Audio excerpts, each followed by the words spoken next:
अब मुझे बताइए, जब यीशु को उसके सामने किसी ने मैरी को या जोसेफ को गाली दी होगी, मां बहन पे, आप जानते हो उसके लिए क्या लिखा है? वो गाली सुन के गाली नहीं देता था। आप में से कितने लोगों ने ये देखा है कि कभी कभी अगर कोई आपका मजाक उड़ाता है, मजाक, तो आपको कैसे लगता है? समझो आप थोड़े मोटे होते ना कुछ लोग मोटे, और कोई आपको बार बार सीरियसली कोई आपको कहता है, आप कितना भी छुपाओ, कहां ना कहां चुपता है। कई बार आप देखो कि कुछ लोग ऐसे होते हैं, मैं आपको बताना चाहता हूं, प्रभु मुझे माफ करे, मैंने पुराने दिनों में ये किया है। कुछ लोगों की आंखें ऐसी होती हैं, एक्चुअली वो आपको ही देखते हैं, लेकिन आपको लगता है कि इनकी आंख किसी और को देखती है। जिसने हम यीशु ने कहा काना, कभी कभी आपने देखा है ऐसे लोगों का लोग मजाक उड़ाते हैं। मैंने देखा है कई लोगों की आंखें स्ट्रेट नहीं होती हैं। वो देखते स्ट्रेट है, वो आपको ही देखते हैं, लेकिन आप उनको देखोगे ना, आपको ऐसा लगेगा ये एक आंख वहां दिख रही है, एक आंख वहां दिख रही है। मैंने देखा है ऐसे लोगों का भी लोग मजाक उड़ाते हैं। पर कभी आपने देखा जब यीशु लाजर को जलाने जा रहा था, तब उसका चेला उसके विषय में कहता है, चलो मरने वालों के साथ हम भी मरने चलते हैं। क्या यीशु ने वहां रिएक्ट किया? क्या यार, तेरे को बात करने की तमीज है क्या यार? ऐसे कैसे बात कर रहा है तू? क्या यीशु ने कहा गाली सुन के गाली नहीं देता, मजाक कोई उड़ाता है उसके ऊपर भी ये कुछ नहीं कहता? इवन मैं आपको बताऊं, शायद बहुत कम लोगों ने ये वचन पढ़ा है, उसका परिवार उसके लिए कहता था इसका जो दिमाग है ना ठीक नहीं है। वहां पर दिमाग नहीं वर्ड यूज है, वहां पर वर्ड है चित्त। लिखा है उसका परिवार कहता था इसका चित्त ठिकाने पर नहीं है, एक दिन घर से निकला है वापस ही नहीं आ रहा। मुझे लगता है उन्होंने ऐसा किया होगा।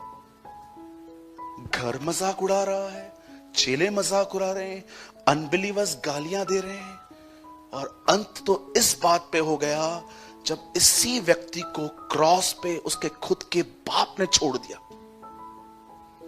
अब आप मुझे बताइए, कभी यीशु मसीह जब इन बातों में से गुजरा, रिजेक्शन, पेन, ठट्ठा, मजाक, आप देखो जब हम इन बातों में से गुजरते हैं तो हमारी हालत क्या हो जाती है।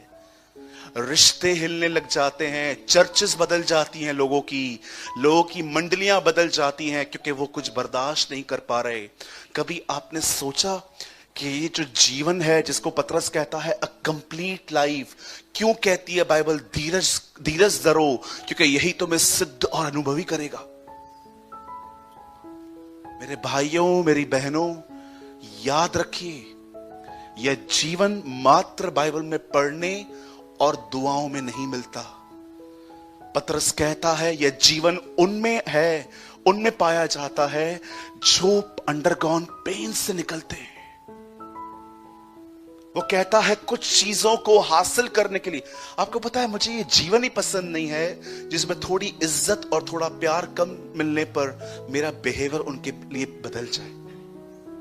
कि मैं किसी फंक्शन में जाऊं और मैं देखूं एक पास्टर का ऑनर नहीं मिला है मुझे, और मैं उनके लिए फिर खट्टा हो जाऊं अपने आप में कि नहीं यार, मुझे नहीं रखना इनके साथ संबंध। कभी आपने सोचा ये चाइल्डिश नेचर हम में से क्यों नहीं निकलता? क्यों पॉल कहता है मैं जैसे आत्मिक लोगों से बात करना चाहता हूं, मैं वैसे तुमसे नहीं कर पाता, क्योंकि तुम अब तक मसीह में शिशु हो, बच्चे हो। क्यों कहता है वो? याद रखिए, and after you have, brother एक काम कीजिए, हिंदी लगाइए, एक्चुअली वो ज्यादा क्लियर है। अब परमेश्वर जो सारे अनुग्रह का दाता है, it means he is a giver, वो सब देता है। जिसने तुम्हें मसीह में अपनी अनंत महिमा, तुम्हारे थोड़ी देर तक दुख उठाने के बाद, नॉट पहले, बात, तुम्हें सिद्ध, स्थिर, बलवंत कर देगा। बहुत सारी चीजें सिर्फ दुआओं में नहीं मिलती। यस, दुआओं में ताकत मिल जाती है सहने की। आइए मैं आपको कुछ समझाना चाहता हूं आज। प्रभु मेरा गवाह है, मैंने इस संदेश के लिए बहुत खुदा से मांगा था कि प्रभु मुझे एक मैसेज दे मेरे जीवन के लिए, और वो मेरे जीवन में वर्क करने के बाद प्रभु जी मैं वो सेम चर्च को भी दे पाऊं। आप जानते हो एक दिन क्या हुआ? यीशु मसीह के जो पिताजी थे, मतलब जो अर्थली फादर थे। एक्चुअली हम ये भी नहीं कह सकते क्योंकि उसका कोई अर्थली फादर नहीं था, वो मिल्किसिदक की रीति का याजक था। आप जानते होंगे ना, पुराने नियम में मिल्किसिदक के परिवार का जिक्र नहीं है, न जन्म की तारीख न मौत की तारीख, कुछ भी नहीं है। इवन आप बाइबल में पढ़ो तो हर व्यक्ति के लिए कुछ ना कुछ लिखा है, ये कहां से पैदा हुआ। लेकिन आप जानते हो मिल्किसिदक का ना कोई बाप ना कोई मां, कुछ भी नहीं, अचानक आया, इब्राहिम को प्रभु भोज देके निकल गया।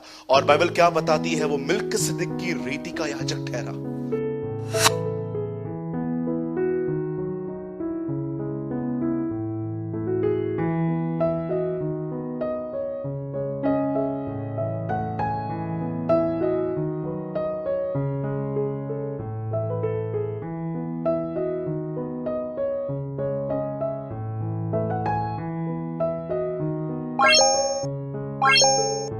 Bye.